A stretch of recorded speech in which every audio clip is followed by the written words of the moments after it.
तो आज हम बच्चों लाइट चैप्टर हमने ऑलरेडी 2 लेक्चर कंप्लीट कर लिया है। अगर आप में से कोई नया है तो आप देख सकते हो, यूट्यूब पे आपको वीडियो मिल जाएगी, लिंक वगैरह आपको प्रोवाइड कर दिया जाएगा। तो आज हमारा तीसरा लेक्चर है। हम थोड़ा सा यहाँ पे ओवरव्यू देखेंगे कि हमने क्या क्या कवर कर लिया अभी तक चैप्टर में। तो ये हमारा क्या था, चैप्टर प्रोग्रेस। हमने यहाँ पे सबसे पहले प्रकाश स्रोत के बारे में देखा। प्रकाश स्रोत मतलब प्रकाश उत्पन्न कहाँ से होता है। इसमें हमने देखा था कि हमारा एक प्राकृतिक प्रकाश स्रोत था और दूसरा हमारा क्या था, कृत्रिम प्रकाश स्रोत। मीन्स हमारा एक natural source source of light था और एक आर्टिफिशियल या human made source of light था। उसके बाद हमने देखा था किरण और माध्यम क्या होता है। किरण और माध्यम के बारे में हमने डिटेल में पढ़ा था कि किरण हमारा क्या होता है, कि एक हमारा एक इमेजिनरी कंसेप्ट बनाया गया, क्योंकि लाइट तो हमेशा इस तरीके से पूरा बीम के फॉर्म में चलती है। आपको यहाँ पे कोई एक पर्टिकुलर रे दिखाई नहीं देती है। अनंत बीम हमारी होती है। अगर हमें लाइट के फिनोमिना को, लाइट की भौतिक घटनाओं के बारे में अध्ययन करना है, तो उसके लिए हमने जो है एक रे का कंसेप्ट लिया कि प्रकाश एक किरण के रूप में चलता है और ये जहाँ से प्रकाश होकर गुजरता है, जिन पदार्थों से होकर प्रकाश गुजरता है, उसी को हमने माध्यम बोल दिया था। अब ये किरण और माध्यम होने के बाद हमने परावर्तन के नियम देखे थे कि हमारा परावर्तन क्या होता है और उसके नियम क्या होते हैं। परावर्तन हमने ये देखा था कि अगर कोई भी लाइट आ रही है किसी एक सतह से टकरा के अपने ही माध्यम में रिटर्न चली जाती है, तो जो इस प्रकार की घटना थी वो क्या थी, परावर्तन थी। और परावर्तन के नियम हमने ये देखा था कि जो आपतित किरण होती है मीन्स इंसिडेंट रे, और जो परावर्तित किरण होती है मीन्स रिफ्लेक्टेड रे, और जो आपतन बिंदु पर अवलंब होता है means normal at the incident point, ये तीनों हमारे एक ही प्लेन में होते हैं, एक ही तल में होते हैं। और जो यहाँ पे आपतन और परावर्तन कोण था, ये दोनों क्या थे, बराबर थे। तो आज हमारा जो मेन मेन हमारा फोकस रहेगा कि हमारा परावर्तन भी कितने टाइप के, परावर्तन के भी अलग अलग टाइप्स होते हैं, उसके बारे में हम ब्रीफ में जानेंगे। फिर उसके साथ हम देखेंगे दर्पण और उसके प्रकार। तो आज हम जो है दर्पण और उसके प्रकार means mirror and it's type और टाइप्स ऑफ रिफ्लेक्शन, ये 2 टॉपिक को आज हम कवर करेंगे। तो ये हम क्या पढ़ेंगे आज, टाइप्स ऑफ रिफ्लेक्शन के बारे में पढ़ेंगे, मीन्स परावर्तन के प्रकार। इसको हिंदी में हम क्या बोलेंगे, परावर्तन के प्रकार। तो अब क्या होता है कि लाइट जो है अगर किसी भी सरफेस से आके टकरा रही है, अगर कोई भी सरफेस है, अगर यहाँ से आके लाइट इस तरीके से टकरा रही है, तब ये सरफेस भी अलग अलग टाइप के हो सकती है। और यहाँ पे आपको इस तरीके से मैं हमेशा दिखा रहा हूँ, रे जो इंसिडेंट रे आती है मीन्स आपतित किरण आती है, अब परावर्तित के बाद रिफ्लेक्शन के बाद इस तरीके से हो जाती है, तो ऐसा जरूरी नहीं है। और ये मैं एक रे दिखा रहा हूँ। तो ये जो हमारी सतह होती है, सतह के नेचर पे, सतह किस तरीके से है, सतह के प्रकार के अकॉर्डिंग हमारा जो है सतह किस टाइप की है, उसके अकॉर्डिंग हमारे जो है रिफ्लेक्शन, परावर्तन के अलग अलग प्रकार दिए गए हैं। बेसिकली मुख्यतः 2 ही प्रकार होते हैं। एक हमारा क्या होता है, रेगुलर रिफ्लेक्शन, या इसको हम स्पेक्युलर रिफ्लेक्शन भी बोल सकते हैं, और इसको हिंदी में हम क्या बोलते हैं, नियमित परावर्तन। तो अब बच्चों नियमित परावर्तन क्या होता है, आपको नाम से ही पता चल रहा है। अगर आप नाम को देखें, नियमित मीन्स रेगुलर, इसको इंग्लिश में क्या बोले, रेगुलर। मीन्स जो सरफेस हमारी रेगुलर हो, जहां भी प्रकाश हमारा, जैसे अगर ये किसी सरफेस पे अगर हमारी प्रकाश आके गिर रही है, तो ये सरफेस कैसी होनी चाहिए, रेगुलर होनी चाहिए, मीन्स नियमित होनी चाहिए। इसका क्या मतलब है कि ये जो सतह हमारी, ये सतह हमारी कैसी होनी चाहिए, चिकनी होनी चाहिए। अगर ये सतह हमारी चिकनी है, तब अगर एकदम प्रॉपर चिकनी होनी चाहिए। जैसे कोई दीवार है, तो दीवार दीवार अगर पेंट वगैरह किया गया है, जो ईंट वगैरह है वो उस दीवार की नहीं, अगर दीवार प्रॉपर पेंट वगैरह है, तो उसको आप चिकनी सतह बोल सकते हो। अगर कोई फर्श है, फर्श पे टाइल्स वगैरह लगी है, तो आप उसको चिकनी सतह बोल सकते हो। आप मिरर यूज करते हो, मिरर का जो सरफेस होता है जहां से लाइट आके रिफ्लेक्ट होती है, उसको चिकनी सतह बोल सकते हो। तो जो इस तरीके से रेगुलर सरफेस होती है, जो चिकनी सतह होती है, अगर वहां पे लाइट आ रही है और यहाँ से इस तरीके से लाइट आके यहाँ पे इस तरीके से रिफ्लेक्ट हो रही मीन्स परावर्तित हो रही है, तो जो इस प्रकार का परावर्तन होता है, जो इस टाइप का रिफ्लेक्शन होता है, उसको हम क्या बोलते हैं, नियमित परावर्तन। जो किसी एक स्मूथ सरफेस, किसी मिरर से, किसी चिकनी सतह से लाइट जिस पे आके टकरा के जो है रिफ्लेक्ट हो रही है, तो इस प्रकार के परावर्तन को हम क्या बोलते हैं, नियमित परावर्तन। तो इसके लिए हमारे एक ही कंडीशन हमारी आवश्यक है, हमारी क्या है कि सतह हमारी क्या होनी चाहिए, चिकनी होनी चाहिए। अब इसके बाद हमने यहाँ पे एक जीआईएफ हमने यहाँ पे लिया है, आप लोगों को दिखाई दे रहा है। तो अब जो अगर इसको जब ये स्टार्ट होता है, अगर हम तब ऑब्जर्व करें तो लाइट हमारा कैसा है, ये इनकमिंग पाथ है, ये जस्ट येलो दिखा रहा है। लाइट इस तरीके से हमारी क्या होती है, इस तरीके से बीम के फॉर्म में आके टकराती है। ऐसा नहीं कोई लाइट की, जैसे हम यहाँ पे बुक्स में दिखाते हैं, कॉपी में दिखाते हैं कि एक रे को पकड़ के दिखाते हैं, ऐसा कभी नहीं होता। लाइट इस तरीके से जो है आती है और इस तरीके से रिफ्लेक्ट होकर सभी दिशाओं में जाती है। ऐसा नहीं कि कोई एक रे आई यहाँ से निकल गई। तो लाइट ऐसे बीम के फॉर्म में आती है और यहाँ से रिफ्लेक्ट होके जो है इस तरीके से सभी दिशाओं में चली जाती है। लेकिन इसके फिनोमिना को, इसकी घटनाओं को स्टडी करने के लिए हमने ही जो है एक रे का कंसेप्ट, इसको हम क्या बोलते हैं, प्रकाश की किरण बोलते हैं या रे बोलते हैं, रे का कंसेप्ट हमने इंट्रोड्यूस किया। और हम जिससे प्रकाश की घटनाओं को जो है अच्छे से समझ पाए और लोगों को अच्छे से समझा पाए, इसलिए हमने रे का कंसेप्ट लिया है। ऑल दो लाइट आती है किसी सरफेस पे, वो बीम ऑफ लाइट के रूप में आती है और इस तरीके से रिफ्लेक्ट होकर सभी दिशाओं में जाती है। अगर कोई सरफेस हमारी इस तरीके से चिकनी सतह है तो यहाँ पे सभी दिशाओं में इस तरीके से लाइट जाती है। लेकिन सिर्फ हम दो रे दिखाते हैं, जो दो रे फॉलो कर रही वही सारी रे फॉलो कर रही है। अब यहाँ पे जो भी लिखा है, वेव फ्रंट वगैरह जो भी लिखा है, ये सारी चीजें आपके सिलेबस में नहीं है। ये आप जब 12th क्लास में जाओगे तब वहां पे जब आप वेव ऑप्टिक्स पढ़ोगे, वेव के बारे में पढ़ोगे, तब आप देखोगे। वेव को हिंदी में हम तरंगे बोलते हैं। तो ये जो वेव फ्रंट्स वगैरह लिखा है, आपको इस पे ध्यान नहीं देना। सिर्फ ये मैं यहाँ पे इसको इसलिए इंट्रोड्यूस किया हूँ कि लाइट हमारी एक्चुअल में किस तरीके से आती है और किसी चिकनी सतह से किस तरीके से रिफ्लेक्ट होके किस फॉर्म में निकलती है, ये थोड़ा सा ऑब्जर्व करवाने के लिए मैंने ये यहाँ पे ये जीआईएफ लगाया है। तो लाइट कभी भी आपके दिमाग में ऐसा नहीं होना चाहिए लाइट कभी भी एक रे के फॉर्म में चलती, ये तो हम उसकी घटनाओं को समझ पाए, हम प्रकाश के परावर्तन की घटनाओं या अलग अलग जो फिनोमिना करती है प्रकाश, उसकी घटनाओं को समझ पाए, इसलिए हम यहाँ पे रे का कंसेप्ट यूज करते हैं।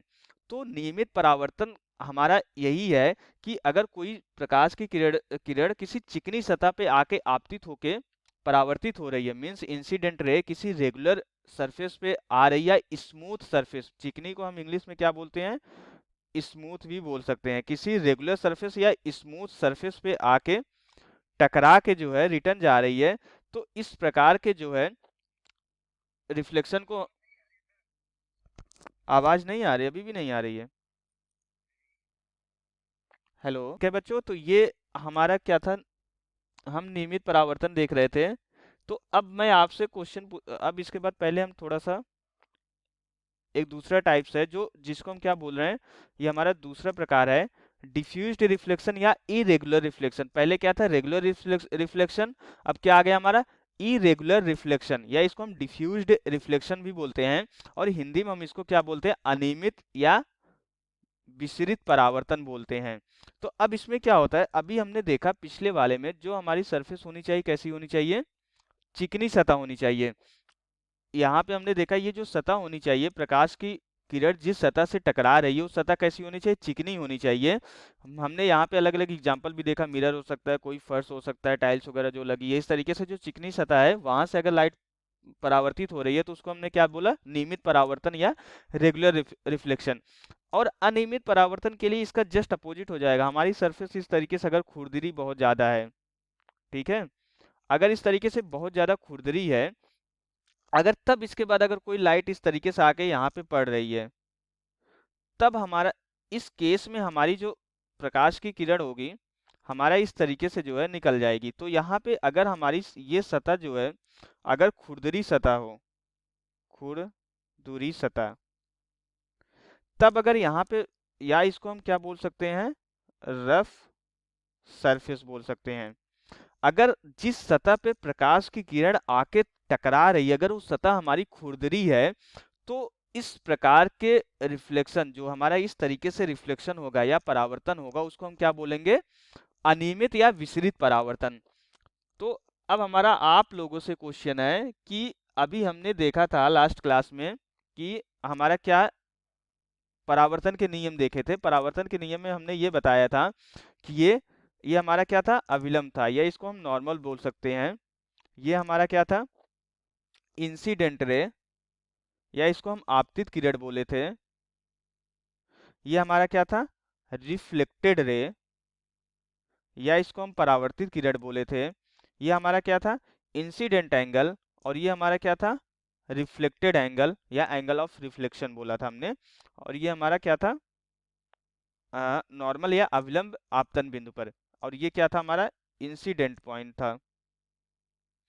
तो अब आप लोगों से ये क्वेश्चन है कि हमने ये देखा था जितनी भी हमारी प्रकाश की किरण, अगर एक से ज्यादा प्रकाश की किरण यहाँ पे आ रही है, ठीक है, अगर इस तरीके से एक से ज्यादा प्रकाश की किरण यहाँ पे इस तरीके से आ रही है, तो ये परावर्तन के पश्चात ये जो पहली वाली किरण है इसी के पैरेलल निकल जाएगी।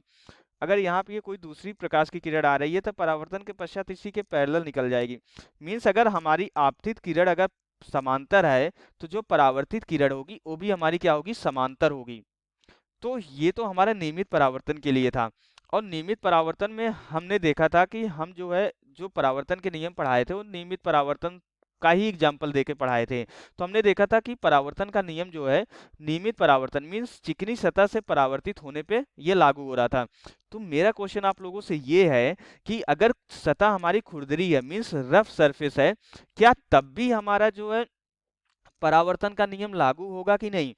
और अगर हमारी जो है इस तरीके से रे अगर हमारी पैरेलल आ रही है, अगर हमारी इंसिडेंट रे या आपतित किरण अगर इस तरीके से एक दूसरे के पैरेलल है, तो क्या हमारी जो है जो रिफ्लेक्टेड रे होगा मीन्स परावर्तित किरण होगी, क्या वो भी हमारी पैरेलल होगी कि अलग अलग डायरेक्शन में हमारी जाएगी? तो ये दो क्वेश्चन है, आप लोग थोड़ा सा बताइए, जिसको भी आ रहा है, जिसको भी पहला हमारा है कि क्या यहाँ पे हमारा परावर्तन का नियम लागू होगा कि नहीं लागू होगा। ये तो आपने दूसरे वाले क्वेश्चन का जवाब दे दिया कि अगर इंसिडेंट रे पैरेलल है तो रिफ्लेक्शन के बाद जो है जो पैरेलल जाएगी कि नहीं जो रिफ्लेक्टेड रे होगी। तो क्या इसके पीछे रीजन बता सकते हो आप?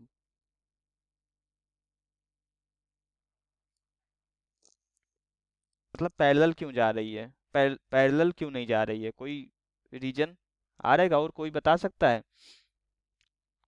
और हाँ हाँ बोलो।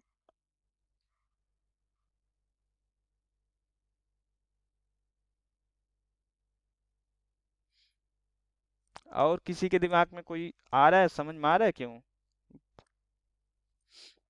ये तो ये तो कंफर्म है पैरेलल नहीं जाएगी, लेकिन क्यों नहीं जाएंगी ये बताना है। और अभी भी जो है इसका जब परावर्तन का नियम लागू होगा कि नहीं होगा, ये भी अगर कोई और बता सकता है तो बता सकता है।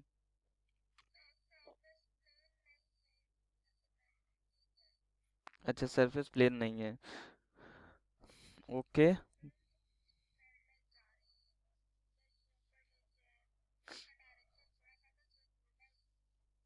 डायरेक्शन तो चेंज होगा। ठीक है। और कोई?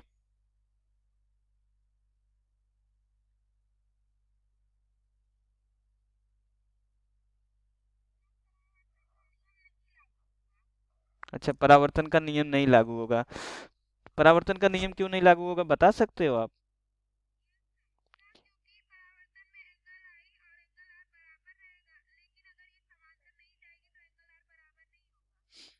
तो अब आप क्या बता सकते हो, एंगल आई और एंगल आर क्या था हमारा? और आपतन कोण और परावर्तन कोण हमने कहाँ से मेजर किया था? तो तो क्या आपने यहाँ पे हर एक पॉइंट पे अविलंब खींच के ये चेक किया कि हमारा जो है आपतन कोण बराबर हो सकता है या परावर्तन कोण बराबर नहीं हो सकता है? क्या अगर ये सतह हमारी इस तरीके से यहाँ पे कर्व्ड हो रही है, अगर मुड़ रही है इस तरीके से, तो यहाँ पे हमारा कैसे होगा, यहाँ पे अविलंब हम कैसे खींचेंगे? अगर यहाँ अगर कोई सरफेस इस तरीके से है, इसको थोड़ा सा जूम करके दिखाते हैं। तो अगर सरफेस इस तरीके से है, तो यहाँ पे इस पॉइंट पे नॉर्मल कहाँ होगा, इस पॉइंट पे नॉर्मल कहाँ होगा? थोड़ा सा कलर चेंज करते हैं। अगर हमारी सरफेस ये इस तरीके से है, तो इस पॉइंट पे नॉर्मल कहाँ कहाँ पे होगा, इस पॉइंट पे नॉर्मल कहाँ पे होगा, इस पॉइंट पे कहाँ पे होगा, यहाँ पे कहाँ पे होगा, यहाँ पे कहाँ पे होगा? तो ये तो सरफेस हमारा कर्व्ड हो रहा है, तो अलग अलग पॉइंट पे नॉर्मल तो हमारा अलग अलग तरीके से जाएगा ना। तो आप फिर ऐसे कैसे बोल रहे हैं, बिना आप जब तक नॉर्मल आप नहीं खींच रहे हो, जब तक आप नॉर्मल के बारे में नहीं सोच रहे हो, ये तो सोच रहे हो चलो ठीक है कि हाँ इंसिडेंट रे पैरेलल आएगी लेकिन रिफ्लेक्टेड रे पैरेलल नहीं जाएंगी, लेकिन इसके पीछे जो रीजन दे रहे हो कि सरफेस स्मूथ नहीं है, ये भी सही है, यहाँ की सरफेस स्मूथ नहीं है, तो फिर कैसे जाएगी जब पैरेलल जाएगी? पैरेलल के लिए तो कंडीशन है कि वो एंगल बराबर होने चाहिए।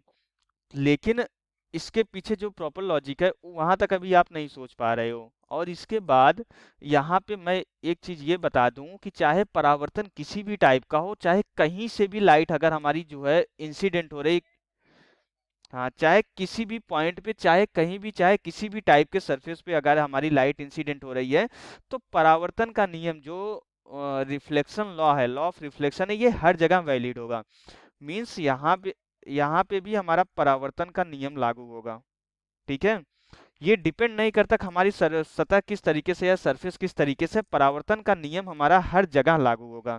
तो ये बात हमेशा नोट रखेंगे, परावर्तन का नियम हमारा क्या होगा, हर जगह लागू होगा। अब देखिए नॉर्मल क्या होता है, अविलंब क्या होता है, जैसे कि अगर इस पॉइंट पर हम देखें तो ये सतह इस तरीके से आ रही है यहाँ पे, तो यहाँ से इस तरीके से हम नॉर्मल खींच देंगे यहाँ पे। ठीक है, अब ये सतह यहाँ पे इस तरीके से आ रही है, तो ये सतह यहाँ पे अगर देखें, ये पॉइंट इस तरीके से जा रहा है, तो यहाँ पे नॉर्मल हमारा इस तरीके से हो जाएगा। अब ये पॉइंट हमारा इस तरीके से जा रहा है, यहाँ पे नॉर्मल इस तरीके से हो जाएगा, यहाँ पे इस तरीके से जा रहा है, नॉर्मल इस तरीके से हो जाएगा, यहाँ पे इस तरीके से जा रहा है, नॉर्मल इस तरीके से हो जाएगा। अब आप कोई भी लाइट, अब आप कोई भी रे लीजिए, अगर आप यहाँ से इंसिडेंट करा रहे हैं तो ये यहाँ से हो जाएगा, ये एंगल बराबर इसके हो जाएगा। अगर लाइट यहाँ पे इंसिडेंट हो रही है तो ये ऐसे निकल जाएगी, ये एंगल इसके बराबर हो जाएगा। तो इस तरीके से हमारा जो है, अब ये, तो यहाँ भी हमारा रिफ्लेक्शन का लॉ फॉलो हो रहा है, लेकिन यहाँ पे पैरेलल क्यों नहीं जा पा रही है? रीजन यही है क्योंकि यहाँ पे ये जो नॉर्मल इसका है, ये जो नॉर्मल है आपस में पैरेलल नहीं है। अगर ये नॉर्मल आपस आपस में पैरेलल नहीं है, तो यहाँ पे नॉर्मल इस तरीके से आएगा, यहाँ पे नॉर्मल कुछ इस तरीके से जाएगा, यहाँ पे नॉर्मल कुछ इस तरीके से होगा, यहाँ पे कुछ इस तरीके से होगा। तो ये आपस में, इनके नॉर्मल आपस में पैरेलल ना होने की वजह से ये कोई लाइट हमारी इस तरीके से चली जाएगी, कोई लाइट हमारी जो यहाँ पे इस तरीके से आएगी, कोई लाइट हमारी इस तरीके से चली जाएगी। तो यहाँ पे हमने जो फिगर दिखाया है, ये यहाँ पे जो डॉटेड लाइन है, यही हमारा नॉर्मल को शो कर रही है। तो इस तरीके से खुरदरी सतह होने पे या रफ सरफेस होने पे जो भी हमारा रिफ्लेक्शन हो रहा है, वो हमारा किस कैटेगरी में होता है? अनियमित परावर्तन या विसरित परावर्तन, मीन्स डिफ्यूज्ड रिफ्लेक्शन या इरेगुलर रिफ्लेक्शन होता है। और यहाँ पे हमेशा परावर्तन का नियम लागू होगा। और अगर आने वाली रे, इंसिडेंट रे अगर हमारी पैरेलल है, तो ऐसा जरूरी नहीं है कि रिफ्लेक्टेड रे भी हमारी पैरेलल हो। हम ये बोला ऐसा जरूरी नहीं है, मतलब हो सकती है, पैरेलल हो सकती है, लेकिन ऐसा जरूरी नहीं है।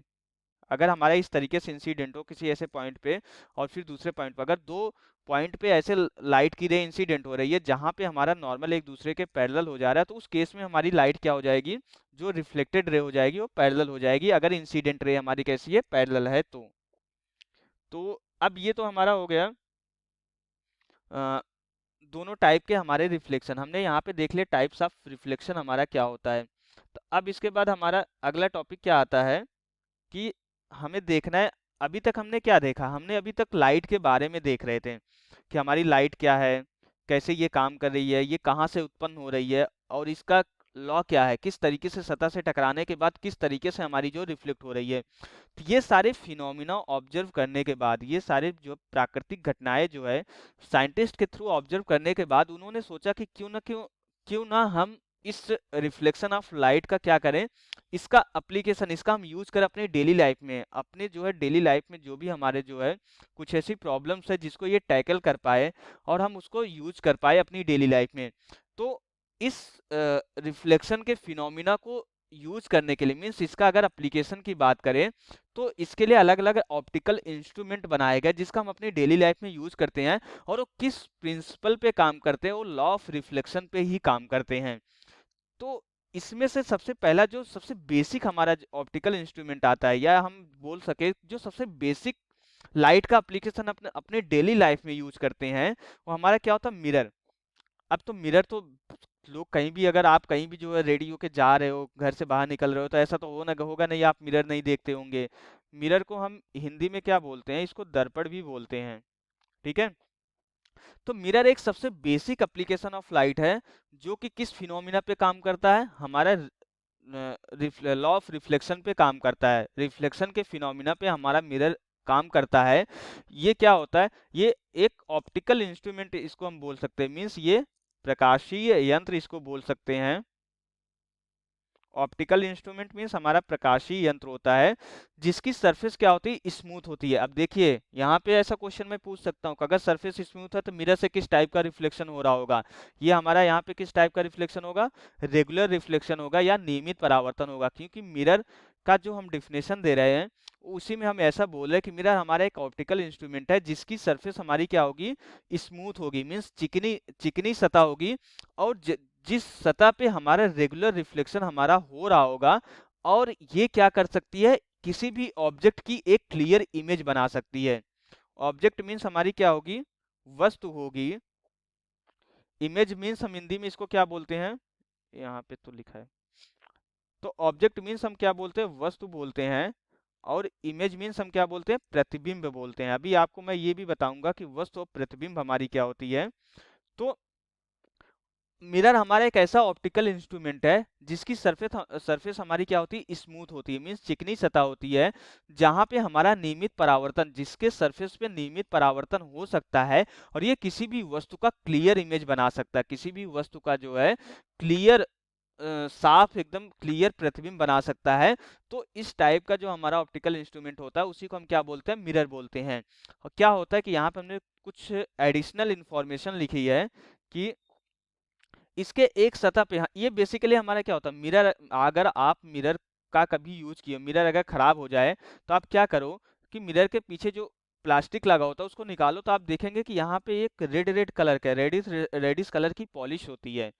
तो क्या होता है कि ये हमारा मिरर बेसिकली हमारा क्या होता है कि कांच ही होता है, ग्लास ही होता है, जिसमें से लाइट हमारी पार हो जाती है। तो हम क्या करते हैं, लाइट पार ना हो पाए उसके एक सतह पे हम क्या कर देते हैं, किसी ऐसे मटेरियल से पॉलिश कर देते हैं जो ट्रांसपेरेंट की प्रॉपर्टी नहीं शो कर रही हो, मींस लाइट आने के बाद पार ना कर पाए, किसी ऐसे मटेरियल से हम इसको पॉलिश कर देते हैं।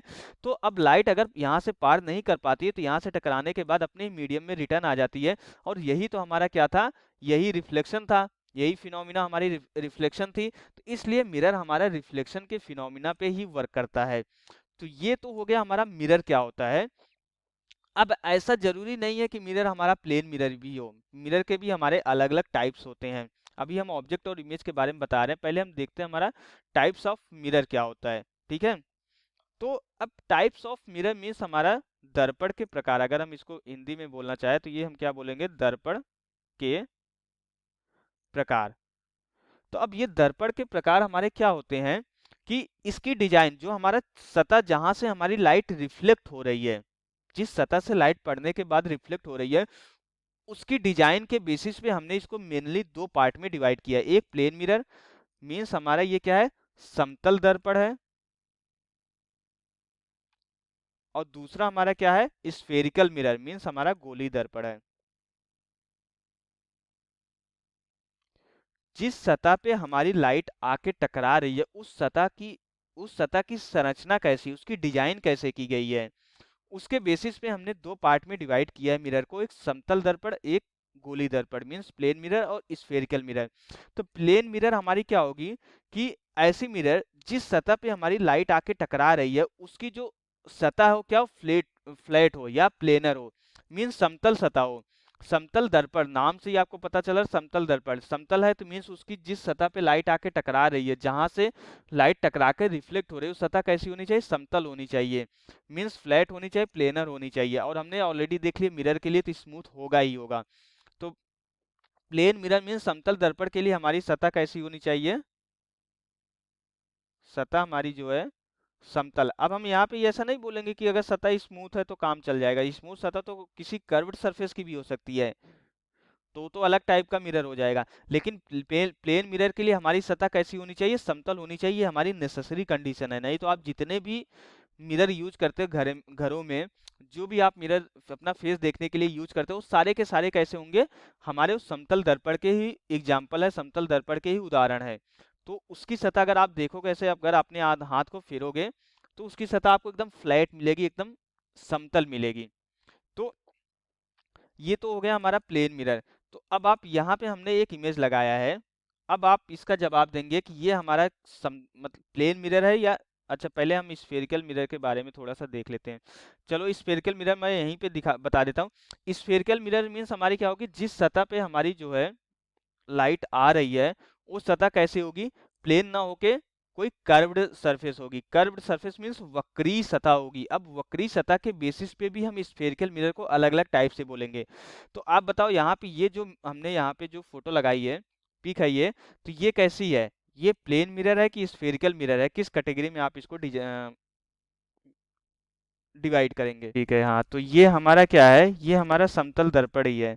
हम हमें अगर दर्पण हमारा जो है गोली है या समतल है, हमें कैसे पता चलेगा, जिस सतह पे आके लाइट टकरा रही है। तो यहाँ पे अगर इसके पीछे इमेज बन रहा है तो लाइट इसी सतह पे टकरा रही है। तो जिस सतह पे टकरा रही है लाइट, हमें उस सतह को देखना है, वक्री है या वो फ्लैट है। ऐसा नहीं है कि हम, मैंने यहाँ पे ये बोल रहा था, ये सतह कैसी भी, उससे हमें क्या मतलब है, इसके इस वाले सतह पे थोड़ी ना लाइट आके टकरा रही है, लाइट तो यहाँ पे इस वाले सतह पे आके टकरा रही है। लाइट हमें हमारे इस वाले सतह पे आके टकरा रही है। तो अगर लाइट इस सतह पे आके टकरा रही है तो हमें इसी सतह को देखना है ना। अगर ये सतह हमारी फ्लैट या एकदम प्लेनर है तो हमारा क्या होगा, ये समतल दर्पण ही होगा। अगर ये सतह हमारी वक्री है या कर्व्ड सरफेस है तो हमारा कैसा हो जाएगा, गोली दर्पण। तो इसलिए हमने यहाँ पे ये एग्जांपल लिया था जिससे आपके माइंड में ये कंफ्यूजन न रहे कभी भी आइडेंटिफाई करने में कि हमारा प्लेन मिरर हम किसको बोलेंगे, स्फेरिकल मिरर किसको बोलेंगे। क्योंकि गोली से अब कोई फ्लैट सरफेस को भी गोला बना सकता है और लाइट तो हमारी फ्लैट सरफेस पे आके टकरा टकरा के रिटर्न होगी। तो ऐसा जो आपने प्लेन मिरर जो है देखा होगा घरों में भी कई सारे लोग जो है गोल कलर का यूज करते हैं प्लेन मिरर, कोई जो है रेक्टेंगुलर कलर का यूज करते हैं, कोई स्क्वायर कलर का स्क्वायर टाइप का यूज करते हैं, रेक्टेंगुलर टाइप का यूज करते हैं। स्फेरिकल स्फेरिकल तो नहीं बोल सकते, गोला गोली आकृति का भी यूज करते हैं प्लेन मिरर। तो इस तरीके से उसकी डिजाइन तो हमें नहीं जाना है, हमें ये देखना है कि जिस सतह से लाइट टकरा रही है वो सतह कैसी है। तो स्फेरिकल मिरर हमारा किस तरीके से बनाते हैं, ये थोड़ा सा बस ये लास्ट टॉपिक रह गया है, इसको हम फटाफट देख लेते हैं। स्फेरिकल मिरर, किसी ने बोला था कि स्फेरिकल मिरर जो है गोले का पार्ट होता है, तो ये एकदम सही करेक्ट स्टेटमेंट हम बोल सकते हैं। हम स्फेरिकल मिरर बनाते कैसे, हम क्या करते हैं, जो पहले खोखला गोला होता है, गोला अगर है तो हमारा कैसा है, हॉलो स्फेयर होना चाहिए, मीन्स हमारा खोखला गोला गोला होना चाहिए। इसके लिए जो नेसेसरी कंडीशन क्या, खोखला गोला होना चाहिए। हम क्या करते हैं, खोखले गोले गोले को जो है 20 से 2 पार्ट कर सकते हैं इस तरीके से। अगर कोई इस तरीके से हमारा क्या है, खोखला गोला है, और अगर हम उसको 20 से 2 पार्ट कर दें तो ये एक हमारा इस तरीके से हो जाएगा और एक हमारा किस तरीके से हो जाएगा, इस तरीके से हो जाएगा। अब यहाँ पे ये 3D तो हम नहीं दिखा पा रहे, आपको सिर्फ एक लाइन दिख रही होगी, लेकिन आप इस डायग्राम में देखें तो आपको समझ में आएगा, आ जाएगा। ये जो हमारा डायग्राम है, तो स्फेरिकल मिरर हमारा क्या होता है कि ये कैसे हम बनाते हैं स्फेरिकल मिरर को, पहले ही समझते हैं फिर हम देखेंगे हमारा स्फेरिकल मिरर क्या होता है। तो स्फेरिकल मिरर भी हमारे अलग अलग टाइप्स के होते हैं। तो स्फेरिकल मिरर सिर्फ हमारा ये है कि उसकी सतह कैसी होनी चाहिए, कर्व्ड होनी चाहिए। जो हमारा जहाँ से हमारी लाइट टकरा के रिटर्न हो रही है वो सतह हमारी कैसी होनी चाहिए, वक्री सतह होनी चाहिए, जिस सतह पे हमारा लाइट का रिफ्लेक्शन हो रहा है या परावर्तन हो रहा है। तो ये क्या होता है, कोई अगर हमारा खोखला गोला है, अगर उसको हम 2 पार्ट में डिवाइड कर दें, यहाँ पे 2 पार्ट में डिवाइड कर दें, अब ये हमारा कांच का ही गोला है बेसिकली, और इसके किसी एक पार्ट पे अगर हम कलई कर दें, यहाँ पे हम इस पार्ट पे भी कलई कर सकते हैं और इसके अंदर वाला जो पार्ट है यहाँ भी कलई कर सकते हैं, मीन्स पॉलिश कर सकते हैं। पॉलिश करने का क्या मतलब होता है कि अब लाइट जो है, पहले तो इसको पार करके निकल जाती थी, लेकिन अब लाइट इसको पार करके नहीं जा पाएगी। लाइट अगर अगर यहाँ पे कलई किया गया है, मीन्स पॉलिश की गई है, तो इसके इस वाले पार्ट पे आएगी और टकरा के रिटर्न चली जाएगी। अगर इसके इस वाले पार्ट पे कलई की गई है तो इस वाले पार्ट पे आएगी, टकरा के इस तरीके से रिटर्न चली जाएगी। तो मीन्स सतह हमारी क्या हो गई है, ये गोले का कोई पार्ट हो गया, उसको 2 बराबर पार्ट में कट कर दिए हैं, और उसके किसी एक पार्ट में हम क्या किए, किसी एक सतह पे हमने पॉलिश कर दिया है। पॉलिश करने के बाद हम क्या कर रहे हैं कि उसके दूसरी सतह से हम क्या करवा रहे हैं, रिफ्लेक्शन करवा रहे हैं या परावर्तन करवा रहे हैं। तो इस प्रकार का जो हमारा क्या होता है, मिरर कैसा होता है, हमारा स्फेरिकल मिरर या हमारा गोली दर्पण होता है। इसको हम क्या बोलेंगे, गोली दर्पण बोलेंगे। ठीक है, तो अब ये हमारा गोली दर्पण हमारा कैसा होगा, ये डिसाइड करता है कि हमने किस पार्ट पे हमने पॉलिश की है। अगर हम यहाँ पे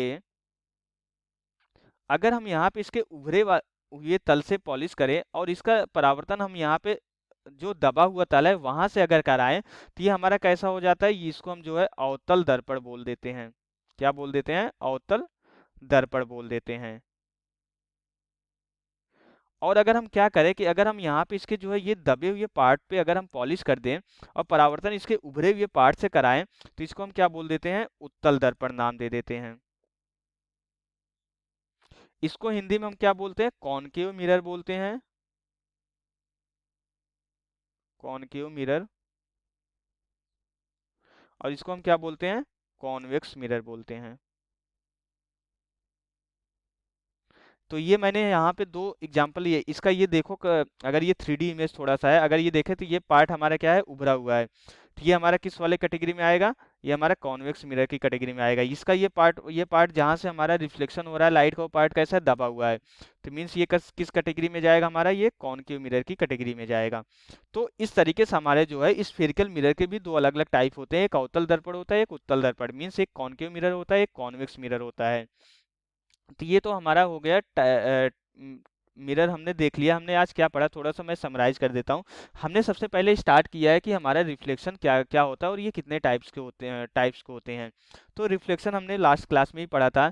इस क्लास में बेसिकली फोकस था हमारा टाइप्स ऑफ रिफ्लेक्शन पे, कि मीन्स हमारा एक नियमित परावर्तन होता है, या इसको हम रेगुलर रिफ्लेक्शन या स्पेक्युलर रिफ्लेक्शन बोल सकते हैं। तो यहाँ पे जो हमने सबसे इम्पॉर्टेंट चीज़ देखी, जो हमने आपस में डिस्कस भी किया, क्या था कि हमारा जो है परावर्तन का नियम हमारा डिफ्यूज्ड रिफ्लेक्शन और रेगुलर रिफ्लेक्शन, इन दोनों में लागू होगा कि किसी एक में लागू नहीं होगा। तो हमने ये देखा कि हमारा परावर्तन का नियम हर जगह लागू होता है, चाहे वो किसी भी टाइप का परावर्तन हो। नियमित परावर्तन के लिए जो नेसेसरी कंडीशन है, सरफेस हमारी स्मूथ होनी चाहिए, मीन्स चिकनी सतह होनी चाहिए, तभी हमारा नियमित परावर्तन होगा। और अगर हमारी इंसिडेंट रे पैरेलल है, ऐसा जरूरी नहीं है कि हर समय जो है हमारे रिफ्लेक्टेड रे पैरेलल ही होगा, ये भी ध्यान देना है।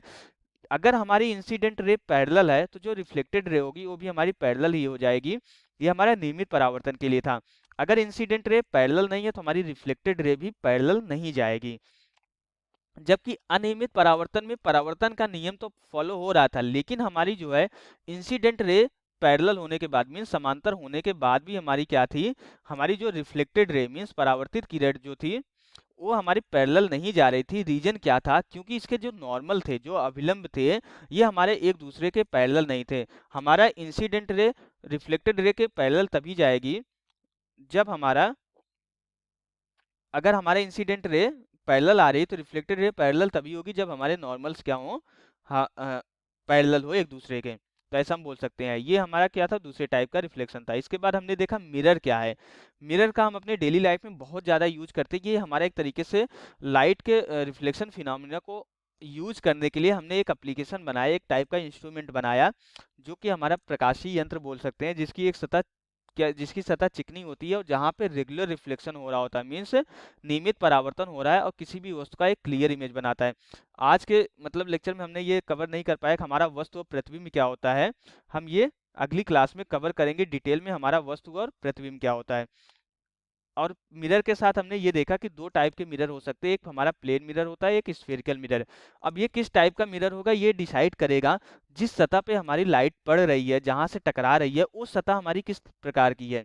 अगर वो सतह हमारी फ्लैट या प्लेनर हुई, मीन्स समतल हुई, तो हमारा प्लेन मिरर होगा, समतल दर्पण होगा। अगर जिस सतह पे लाइट टकरा रही है, अगर वो सतह हमारी वक्री हुई, मीन्स कर्व्ड सरफेस हुआ, तो हमारा इस प्रकार का जो हमारा मिरर होगा वो स्फेरिकल मिरर होगा। हमें ये नहीं देखना है कि हमारा उसकी आकृति कैसी है, वो नहीं हमें देखना है कि हमें मिरर किस टाइप का होगा, उसकी आकृति देख के बताएं। हमें ये देखना है कि उसकी जो सतह, जिस सतह से लाइट टकरा रही हो, उस सतह की डिजाइन किस तरीके से है। उसके बेसिस पर हम बता पाएंगे कि हमारा प्लेनर मिरर है या स्फेरिकल मिरर है। इसके बाद हमारा था स्फेरिकल मिरर। स्फेरिकल मिरर हमने देखा कि जो है गोले का ही एक तरीके से पार्ट होता है, कोई हॉलो स्फेयर होता है, मीन्स खोखला गोला होता है। उसी को अगर हम दो बराबर पार्ट में कर दें, और इसके एक सरफेस को अगर हम जो है पॉलिश कर दें, तो जो इस प्रकार का हमारा ऑप्टिकल इंस्ट्रूमेंट होता है, प्रकाशीय यंत्र होता है, वही हमारा स्फेरिकल मिरर हो जाता है। इसकी एक सरफेस क्या होती है, कर्व्ड होती है। यहाँ भी हमारा जो है परावर्तन का नियम लागू होगा। अब ये भी हमारा दो अलग अलग टाइप के हो जाते हैं, एक अवतल हो जाता है, एक उत्तल हो जाता है। अवतल और उत्तल किस तरीके से डिसाइड किया जाता है, कि जिस सतह पे लाइट आके रिफ्लेक्ट हो रही है, वो हमारा किस तरफ बेंड है। अगर वो इनवर्ड बेंड है, तो क्या होगा, अवतल दर्पण। मीन्स अगर वो दबे हुए तल पे अगर लाइट का रिफ्लेक्शन हो रहा है, तो अवतल दर्पण होगा। उभरे हुए लाइट का रिफ्लेक्शन हो रहा है, उत्तल दर्पण। उभरा हुआ तल को हम इंग्लिश में ऐसा बोल सकते हैं कि bend bending outward, bend outward बोल सकते हैं इस तरीके से। अगर बेंडिंग आउटवर्ड है और वहां से लाइट अगर हमारी रिफ्लेक्ट हो रही है तो उसको हम क्या बोलेंगे, उत्तल दर्पण बोलेंगे। तो ये हमने यहाँ पे अलग से भी लिखा था, तो हमने उसको पिछली स्लाइड में ही बेसिकली बता दिया हमारा कॉन्वेक्स और कॉनकेव मिरर क्या होता है।